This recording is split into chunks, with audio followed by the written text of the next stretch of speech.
Good morning. മടിയന്മാർ. നമ്മളെ കൂട്ടത്തും മടിയന്മാരുണ്ടല്ലേ? ഒരുപാട് മടിയന്മാർ. നമ്മളും ഏറെക്കുറെ മടിയന്മാരാണ്.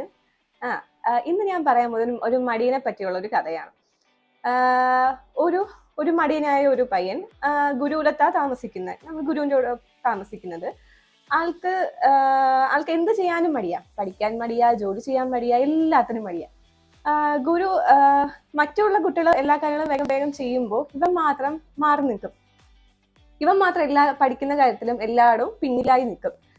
ഗുരു വിചാരിച്ചു അങ്ങനെ വിട്ടാൽ പറ്റൂലല്ലോ, ഇവനെ ഒന്ന് ശരിയാക്കി കൊണ്ടുവരണം, നമ്മളെ എല്ലാ കുട്ടികളൊപ്പം ഇവനെ കൊണ്ടുവരണം എന്ന് കരുതിക്കൊണ്ട് ഗുരുവിന് ഒരു പാഠം പഠിപ്പിക്കാൻ തീരുമാനിച്ചു. ഗുരു ഒരു ദിവസം കാലത്ത് ഇവനൊരു കല്ല് കൊണ്ടു കൊടുത്തിട്ട് പറഞ്ഞു, ഒരു കറുത്ത കല്ലായിരുന്നു അത്. കൊണ്ടു കൊടുത്തിട്ട് പറഞ്ഞു, ഈ കല്ല് നീ ഏതെങ്കിലും ഇരുമ്പിൽ ഉരയ്ക്കുകയാണെങ്കിൽ ആ ഇരുമ്പ് സ്വർണമായി മാറുമെന്ന് പറഞ്ഞു. എന്നിട്ട് പറഞ്ഞു, ഞാൻ ഇന്ന് കാണില്ല, നീ ഇന്ന് പോയിട്ട് നാളെ വൈകുന്നേരം വരുവുള്ളൂ, അതുവരെ ഈ കല്ല് നീ സൂക്ഷിക്കണം. ഈ കല്ല് കൊണ്ട് നിനക്ക് എത്ര ഇരുമ്പ് നിനക്ക് സ്വർണ്ണമാക്കാൻ പറ്റുമോ അത്രയും സ്വർണം നിനക്ക് സ്വന്തമാകും എന്ന് പറഞ്ഞു. കേട്ട പതി ഇവൻ ആ കല്ല് ഭയങ്കര സന്തോഷത്തോടെ എടുത്ത് റൂമിൽ കൊണ്ട് വെച്ചു.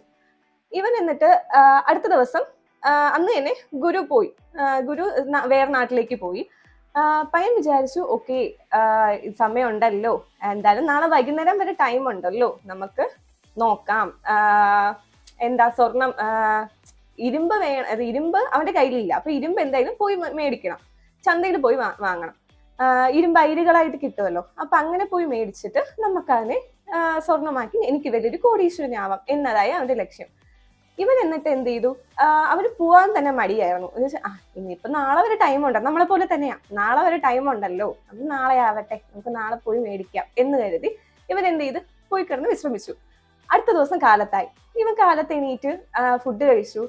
പിന്നെ വിചാരിച്ചു, ഓക്കെ, കാലത്തായതല്ലേ ഉള്ളൂ, ഇനി കുറച്ചും കൂടെ വൈകുന്നേരം ടൈം ഉണ്ടല്ലോ, ഇനി പിന്നീട് ആവാം എന്ന് കരുതി ഇവൻ ഫുഡ് കഴിച്ചു. വയർ നിറയെ ഫുഡൊക്കെ കഴിച്ചപ്പോൾ നമ്മളെ പോലെ വിശ്രമം വരും അല്ലേ.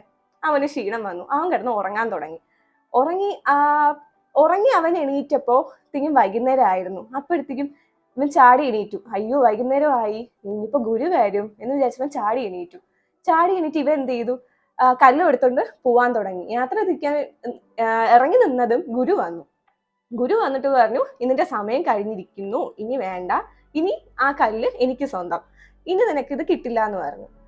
ഇവൻ നല്ലപോലെ കാല് പിടിക്കുന്ന പോലെ പറഞ്ഞു നോക്കി, ഗുരു എനിക്ക് കുറച്ച് സമയം കൂടെ തരുമോ, ഞാൻ ഇപ്പൊ പോയി ഇരുമ്പ് മേടിച്ചിട്ട് വന്ന് ഞാൻ ഇത് ഒന്ന് ചെയ്തിട്ട് തരാന്ന് പറഞ്ഞു. അമ്മ, ഇല്ല, നിനക്ക് സമയത്തിന്റെ വില നിനക്ക് എന്താണെന്ന് അറിയില്ല, അതുപോലെ നിന്റെ മടിയാണ് ഇതെല്ലാത്തിനും കാരണം. നിനക്ക് കിട്ടിയ ഒരു അവസരമായിരുന്നു, മറ്റുള്ളവരെക്കാളും നിനക്ക് കിട്ടിയൊരു ഒരു ടൈം ആയിരുന്നു ഇത് നീ നഷ്ടമാക്കി. ഇനി നിനക്ക് ഈ അവസരം ഒരിക്കലും നിന്റെ ജീവിതത്തിൽ തിരിച്ചു വരില്ല. ഇവന് ഭയങ്കര വിഷമമായി. കുറച്ചു നേരം കൂടെ എനിക്ക് കിട്ടിയിരുന്നുവെങ്കിൽ ഒരുപക്ഷെ എനിക്ക് നല്ലൊരു കുറച്ച് സ്വർണം എനിക്ക് ഉണ്ടാക്കാമായിരുന്നു അത് വെച്ചിട്ട്.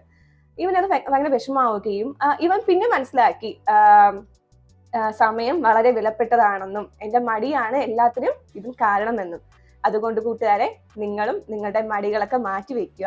ഉള്ള സമയത്തിന് നമുക്ക് ഇപ്പൊ എന്താണോ നമ്മുടെ സമയം, ഇപ്പൊ എന്താണോ നമ്മുടെ മുന്നിലുള്ളത്, അതാണ് നമ്മുടെ ടൈം എന്ന് പറയുന്നത്. നാളെ എന്ന രീതിയിലേക്ക് ഒരിക്കലും മാറ്റി വെക്കാതിരിക്കുക.